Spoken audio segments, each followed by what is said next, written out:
안녕하세요. 얼마 전 남편과 갈라선 30대 여자입니다.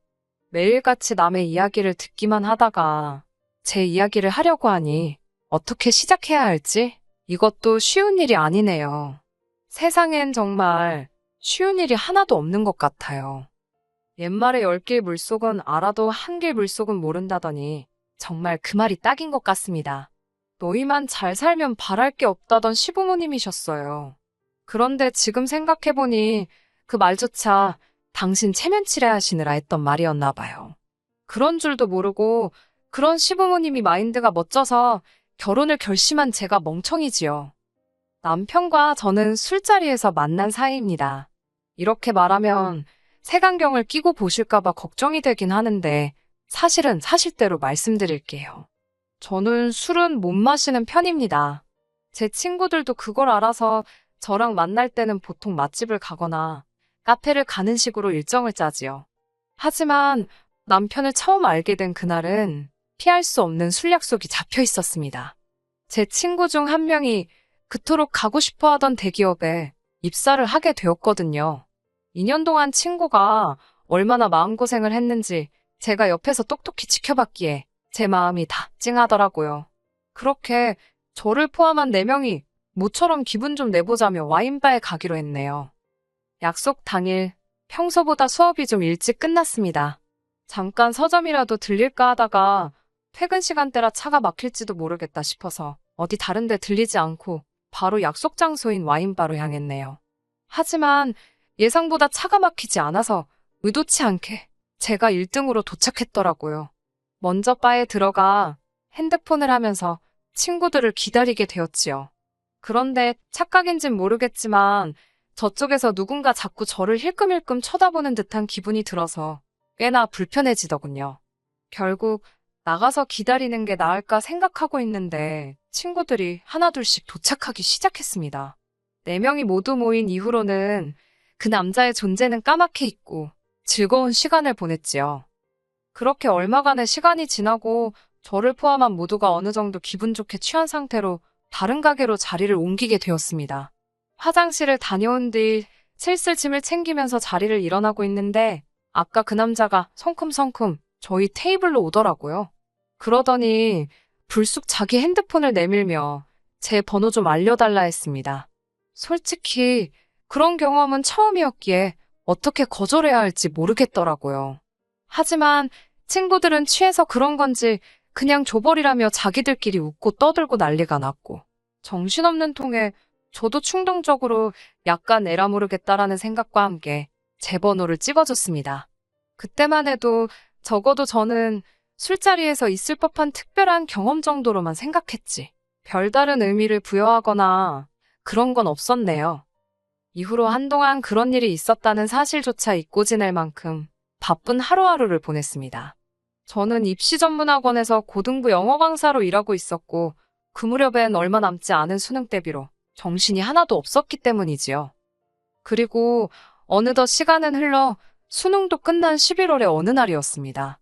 결과가 어찌됐건 어쨌든 수능이 끝난 후 1, 2주 정도는 강사나 학생 모두에게 그나마 마음이 편한 시기거든요.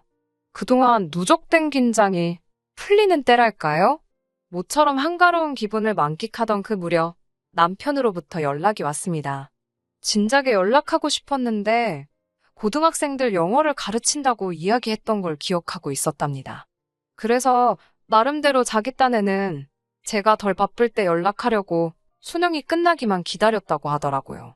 솔직히 갑작스러운 연락이 당황스럽기도 했지만 절 더 당황하게 만든 건 남편의 섬세함이었습니다. 뭐랄까, 남편이 저를 쉽게 보거나 한번 찔러볼 요량으로 연락한 건 아니라는 느낌을 받았지요. 그 연락을 계기로 며칠 뒤 저는 남편과 점심 식사를 하게 되었습니다. 어두운 와인바에서 봤던 제 기억 속의 이미지와는 뭔가 다른 분위기였어요.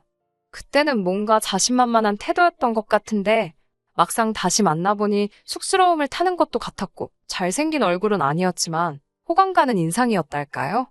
이후로 저희는 식사를 핑계로 커피를 핑계로 몇 차례 더 만남을 가졌습니다. 그리고 얼마 지나지 않아 진지한 관계가 되었고요. 저는 스타 강사는 아니었어도 몇 년간 벌어들인 돈을 기준으로 대략 세후 월 600 이상 벌고 있었습니다. 저는 학원 근처 오피스텔에서 혼자 자취 생활을 하고 있었는데 이 오피스텔은 제 소유였고 주역이 경기이긴 했지만 제 명의로 된 작은 아파트도 한 채 가지고 있었지요. 이 외에도 주식이라던가 적금 등 또래에 비해서는 비교적 경제적으로 여유가 있는 상황이었어요. 남편의 경우 중소기업을 다니고 있었지만 복지나 연봉 등 처우가 꽤나 좋은 곳이라 했습니다. 특히나 소위 나랏일에 수주를 많이 받는 회사라서 잘릴 일은 없다고 하더라고요. 하지만 결혼 준비를 하면서 좀 더 자세한 이야기를 듣게 되었네요. 남편은 공식적으로는 하루에 8시간을 일하는 걸로 되어 있었지만 돈 못 받는 야근을 걸핏하면 했으니 아무리 대충 계산해도 하루에 최소한 한두 시간은 무료 봉사를 하고 있는 셈이었어요. 연봉은 4천 정도였는데 이것도 세금부터 시작해 차 떼고 포 떼고 하면 뭐 실수령은 한 달에 300도 안 되더라니까요. 시댁의 상황도 그렇게 좋기만 한 것은 아니었습니다. 몇 년 전까지 동네에서 작은 가게를 운영하셨다는 시부모님께서는 이후로는 딱히 정해진 일을 하고 계시지는 않으셨고요. 그나마 당신들 소유의 아파트 한 채가 있었고 나라에서 나오는 연금으로 생활을 하고 계신 상황이었습니다. 남편이 매달 2, 30만 원의 용돈도 드리고 있었고요. 그러니까 두 분이 먹고 사시는데 크게 무리는 없으셨지만 결혼할 아들한테 한미천 해주실 여유는 없으신 뭐 그런 상황이었지요. 하지만 그럼에도 불구하고 제가 남편과 결혼을 결심한 건 남편의 성품과 시부모님의 약속이 있었기 때문이었습니다. 특히 시부모님의 약속이 컸는데요. 시부모님께선 당신들이 해줄 게 없는 만큼 저에게 바라는 것이 하나도 없다고 하셨습니다. 합가 같은 것도 신경 쓰지 말랍니다. 당신들이 오히려 불편해서 싫다고 그냥 남편하고 저 둘만 잘 살면 된다고 말씀해 주셨어요. 솔직히 주변에 결혼한 친구들을 만나면 다 시부모님이 힘들게 한다, 부담스럽다며 하소연하기가 일쑤던데 그에 비하면 저희 시부모님은 소위 게임분들 같았지요. 친구들도 제 이야기를 듣고는 진짜 그런 시부모님들이 존재하냐며 저더러 진짜 대박이라고 부러워했고요. 하지만 식을 올리고 3개월이나 지났을까 생각지도 못한 정말 어이없는 상황을 맞닥뜨렸습니다. 진짜 외동아들인 남편이랑 결혼할 때 이런 문제가 생길 거라곤 상상도 못했네요. 한 사람의 잘못이라고 콕 집어 말하기는 어렵지만 그래도 굳이 지목을 하자면 모든 문제의 원인은 어머님이셨습니다. 맏며느리셨던 시어머니께서는 남편의 외가친가 할 것 없이 모든 일을 통솔하려 드셨습니다. 어머님 본인이 그렇게 사시는 거야 뭐 솔직히 제가 상관할 바는 아니었지요. 문제는 당신이 지키지 못할 약속을 하시고는 그 책임을 저희한테 미루기 일쑤셨습니다. 어머님의 그런 성격을 알아차리게 된 건 저희의 출국날이었습니다. 사실 남편과 저는 결혼한 지 3개월이 될 때까지도 신혼여행을 떠나지 못하고 있었는데 거기엔 그럴 만한 사정이 있었지요. 조금 설명을 드리자면 회사를 다니는 남편과 달리 저는 수업을 하는 강사다 보니까 업무 일정이 학생들 학기를 기준으로 돌아갑니다. 게다가 양쪽 집안 어른들 모두 결혼식은 나를 받아서 하는 게 좋겠다 하셨기에 여러모로 결혼 날짜 정하는 것부터가 일이었어요. 덕분에 결혼식을 올리자마자 떠나는 다른 부부들과 달리 저희는 신혼여행을 바로 가지 못했고 그나마 다들 휴가를 떠나는 여름방학만 오길 기다리고 있었던 거예요. 아무튼 그날은 곧 비행기를 타러 가야 했기에 정신이 하나도 없었습니다. 그런 와중에 어머님께 전화가 걸려왔고요. 저는 당연히 저희 잘 다녀오라고 연락을 하신 줄 알았어요. 그런데 어머님께선 뜬금없이 저희 신혼집 비밀번호를 물어보셨습니다. 제가 집에 아무도 없을 텐데 그걸 왜 물어보시냐고 여쭤봤습니다. 그러자 어머님께선 숙부의 아들, 그러니까 저에겐 시동생이지요.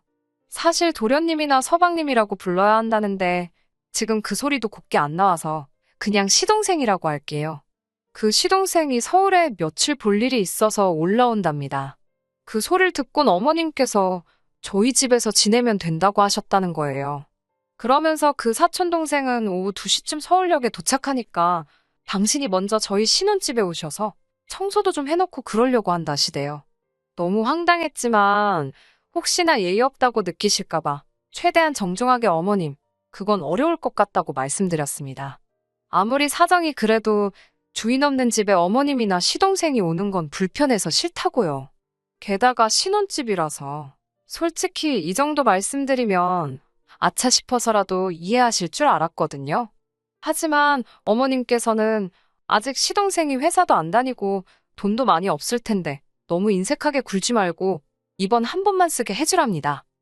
어머님이 도통 물러나실 것 같지도 않고 도저히 안 되겠다 싶어서 남편에게 좀 받아보라고 전화기를 넘겼습니다. 어머님께서 뭐라고 말씀을 하시는지 남편은 말없이 듣고만 있으면서 네 거리기만 하는데 불길한 느낌이 들더라고요. 그리고 한 5분 정도 지났을까요? 남편이 전화를 저에게 다시 돌려주는데 도통 남편의 표정을 읽을 수가 없었습니다. 가타부타 말도 없고 답답해서 안 된다고 확실히 말씀드렸냐고 물었어요. 그러자 남편이 그냥 비밀번호 알려드렸다는 거예요. 제가 미쳤냐고, 제정신이냐고 소리를 질렀습니다. 그러자 남편이 그 시동생은 얌전한 애라면서 괜찮을 거랍니다. 시동생이 얌전하고 나발이고 그게 문제가 아니잖아요. 저는 웃기지도 않다고 한마디 내뱉었습니다. 그리고는 보란 듯이 씩씩거리며 바로 현관 비밀번호를 바꿔버렸습니다. 남편이 어이없다는 듯 저를 쳐다보더니 뭐 하자는 거냐고, 뭘로 바꿨냐고 물어보더라고요. 바로 말해줄 것 같으면 내가 애시당초 바꿨겠냐고 쏴붙이곤 신혼여행 다녀와서 알려주겠다고 했어요. 어머님 헛걸음하시게 하기 싫으면 당신이 전화해서 오지 마시라고 하라고요. 남편은 서운하다면서도 딱히 방법이 없겠다 싶었는지 어머님께 전화를 걸더군요. 남편 핸드폰이 안 좋은 건지 어머님 목청이 좋으신 건지 어머님이 뭐라고 악을 쓰시는지 다 들렸습니다. 쌍욕은 아니었지만 저에 대해 괘씸해하셨지요. 그까짓 집이 달키라냐. 가족끼리 별것도 아닌 걸로 마음 상하게 왜 그러냐. 애가 잠만 잔다는데 네 숙부가 들으면 얼마나 서운해하겠냐. 무엇보다 당신 꼴이 얼마나 우스워지겠냐며. 결국 그 일로 남편은 남편대로 저는 저대로 마음이 상해서 비행기에 올라야만 했어요. 하지만 그게 끝이 아니었습니다.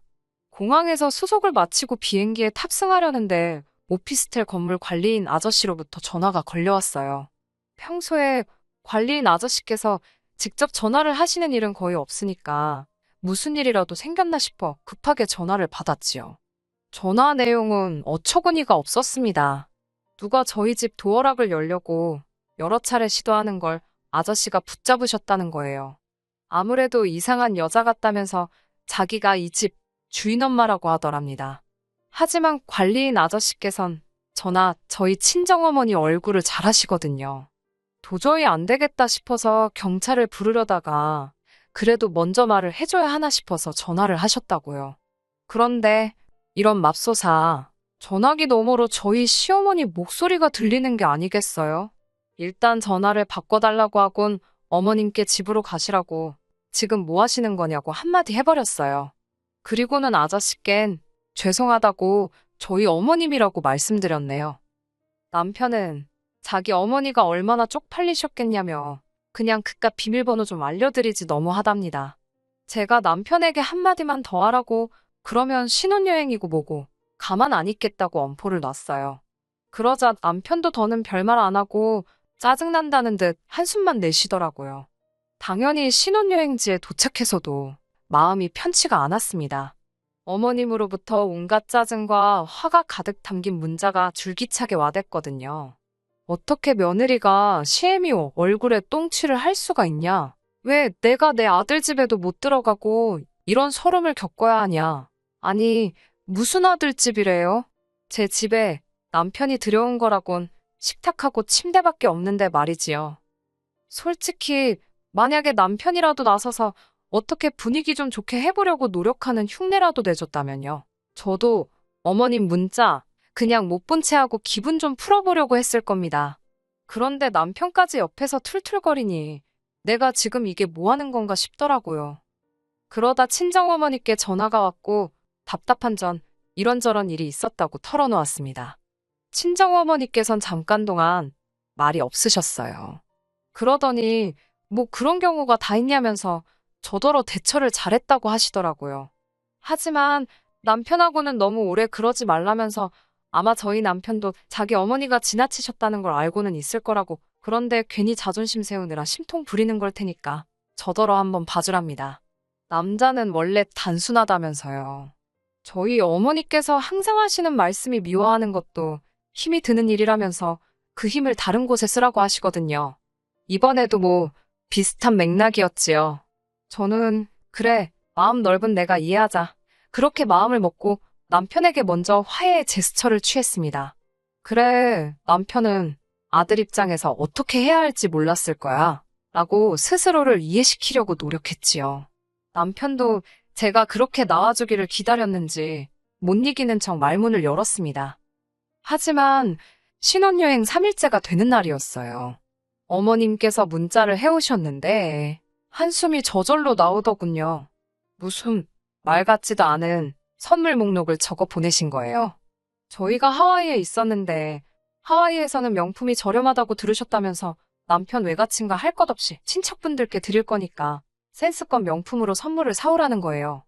사촌동생들은 성별에 맞춰서 지갑이나 운동화, 그리고 어른들은 성별에 맞춰 넥타이와 스카프라나. 그 인원수가 자그만치 14명이었습니다. 황당해서 남편에게 어머님이 지금 이렇게 보내셨다며 어머님이 지금 무슨 생각을 하고 계신지 모르겠다 했습니다. 그러자 남편이 말하기를 사실 어머님께서 자기가 결혼할 때 며느리 될 애한테 이 정도는 받으실 거라며 미리 친척들한테 자랑을 해두셨더랍니다. 그런데 제가 집을 해가니까 예단을 안 해간다고 해서 어머님이 많이 당황하셨다는 거예요. 아들 장가 가는데 돈 한 푼 안 보태주셨으면서 어떻게 그런 허풍을 치셨지라고 혼잣말처럼 중얼거리니 남편이 저더러 너도 솔직히 빈손으로 시집 오지 않았냐입니다. 집도 원래 네가 살던 집이지 자기 때문에 산 거 아니지 않냐고요. 차도 제가 원래 타던 차지 자기를 위해서 뽑은 것도 아닌데 솔직히 자기랑 결혼하다고 해서 새로 장만한 게 없는데 왜 예단을 생략해야 하는 건지 남자인 자기가 봐도 이해가 안 된다나요? 그러면서 어머님 입장에선 아들이라곤 자기 하나뿐인데 며느리가 예단도 안 해오니 얼마나 창피하셨겠냐입니다. 이참에 어머님 기도 살려드리고 예단 가지고 뒷말 안 나오게 사오라는 대로 쫙 사가재요. 그리고 어머님 백도 하나 사잡니다. 백, 어이가 없었지만 이유나 들어보자 싶어서 물으니 신혼여행 오기 전에 제가 어머님 가슴에 대못을 박지 않았냐며 용서를 구해야 할 것 아니냐고요. 여기까지 듣고 나니까 진짜 거지근성이 이런 건가 싶더군요. 전 아무런 대꾸도 하지 않았습니다. 그리고는 어머님이 말씀하신 명품 매장에 가서 보란듯이 백 2개를 샀어요. 남편이 하나는 누구 거냐고 묻길래 하나는 내 거고 하나는 우리 엄마 거라고 했지요. 그러자 남편이 실망했다는 듯이 기분 나쁜 표정을 하곤 자기 엄마 건 안 사냐입니다. 그래서 네 돈으로 사라고 했어요. 친척들 선물도 네 돈으로 사라고 난 뒷말 나와도 상관없다고 했습니다. 남편이 상관없다고 되묻길래 어차피 이제 남들 건데 날 씹던지 말던지 알게 뭐냐고 그랬지요. 남편이 정색을 하면서 그게 무슨 소리냐길래 한국 도착하는 대로 내 집에서 나가라고 했습니다. 그 잘난 식탁하고 침대 가지고 가라고 원하면 돈으로 줄 테니까 꺼지라고 했어요. 그리고선 바로 택시 타고 숙소로 돌아와 짐 쌌습니다. 제 비행기표만 바로 다음 날로 변경한 뒤에 남편에게 말도 안 하고 한국으로 와버렸지요. 오자마자 그 인간 짐 싸서 시댁으로 보냈고요.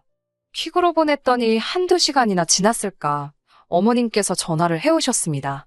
아주 반가운 목소리로 받았더니 이건 뭐고 너는 왜 한국에 있냐입니다. 지금 이게 다 뭐 하자는 거냐고 아주 화를 내시더라고요. 보아하니 남편과 통화를 하셨던가 봐요. 저는 말 막 하지 마시라고 저 그 집 며느리 안 한다고 어머님이랑 저랑 완전히 남남이니까 말 그따위로 하실 거면 전화하지 마시라 했습니다.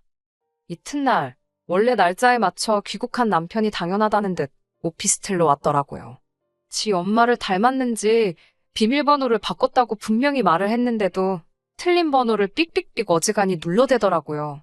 제가 경찰 부르기 전에 꺼지라고 현관문에 대고 쏴붙였습니다. 남편은 진짜 왜 이러냐면서 자기가 미안하답니다. 자기는 제가 착하고 이해심도 많은 사람인 줄 알았다고 연애 때 자기한테 돈도 잘 쓰고 그래서 자기 가족들한테도 잘해줄 줄 알았답니다. 한마디로 절 호구로 봤다는 거잖아요. 누굴 탓하겠어요. 다 제 엿보지요. 뭐 그런 실랑이를 한 2주도 넘게 했던 것 같아요. 더 매정하게 하지 못한 건 솔직히 남편이 제 직장도 알고 제 친정도 알고 한마디로 저에 대해 다 알고 있잖아요. 염치가 없어서 그렇지 성품이 나쁜 사람은 아니었지만 그래도 사람이 눈 돌아가면 어찌 될 줄 모르고 행여 해코지라도 당하지 않을까 걱정이 되어서 나중엔 저도 괜히 눈물 콧물 짜며 절 놔달라고 했어요. 사람이 급하니까 연기를 다 하게 되더라니까요. 결국 다행히 남편이 마음 정리를 해서 저의 짧았던 4개월이라고 해야 하나. 무튼 결혼 생활은 막을 내렸습니다. 서류상 깨끗하면 뭐하나요? 친정 부모님은 그래도 법적으로 미혼이라고 기죽지 말라시는데 그건 제 양심에 찔려서 못할 것 같고. 어쨌든 이제 곧 수능이라서 당분간은 애들 공부에만 올인하려고요. 살다 보면 또 생각지도 못한 일들이 있을 거고 그땐 지금보다 더 현명한 선택을 내릴 수 있도록 조심하면서요. 끝까지 들어주셔서 감사합니다. 오늘의 사연은 여기까지입니다. 구독과 좋아요, 알람 설정 부탁드리고 더 좋은 사연으로 다시 찾아뵙겠습니다. 감사합니다.